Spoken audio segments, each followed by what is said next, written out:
this is an extrapolation of critical theory, that the whole world, I mean, it comes from, the concept comes, I mean, I think some will argue it comes from sort of Feuerbach and Hegel through Marx, this notion that society is about power.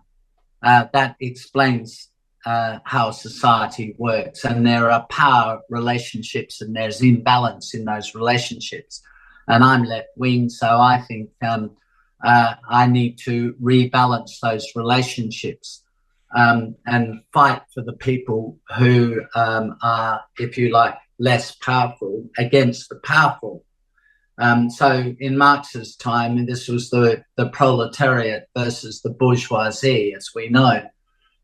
So that's the critical theory has sort of extrapolated all of this into something different, which is that, I mean, in a sense, it's more toxic than Marxism because it's extrapolated it to issues like race.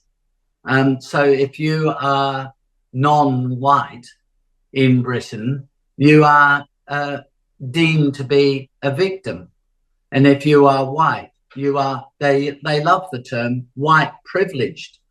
Yeah, it's just outrageous, this, but everybody who's white, not just some people, everybody, which is, well, I think about 83% of the population, they're all, not surprising you get a lot of white people in Britain, they are all privileged.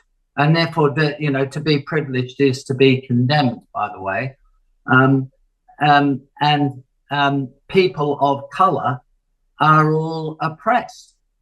I mean, and this is so divisive. Some people of colour, by the way, are very rich, and some people of colour are very powerful. I mean, not least, the most powerful person in the country is a person of colour, the Prime Minister.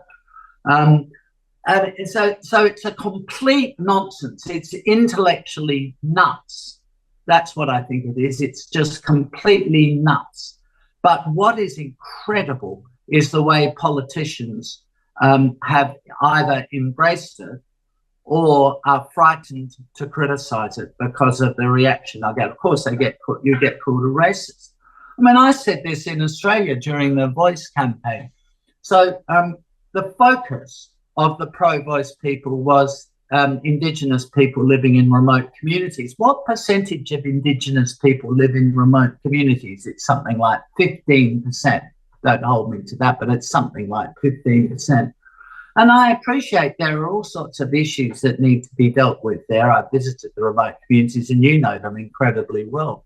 You had some of those communities in your electorate. I remember you talking about them in Cabinet. So they were represented, by the way, in Cabinet by you on many. Absolutely. And I did care about them. I particularly cared about the kids. Yeah, of course. But we're going to set up a consultative body for all Indigenous people. What I used to say, including people with Indigenous heritage. I mean, not be 100% of their heritage, but Indigenous heritage who live in Vaucluse or in Toorak.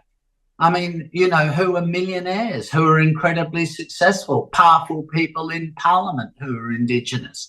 We need to set up a consultative body that embraces all of them just on the basis of their racial heritage. I mean, it's so divisive.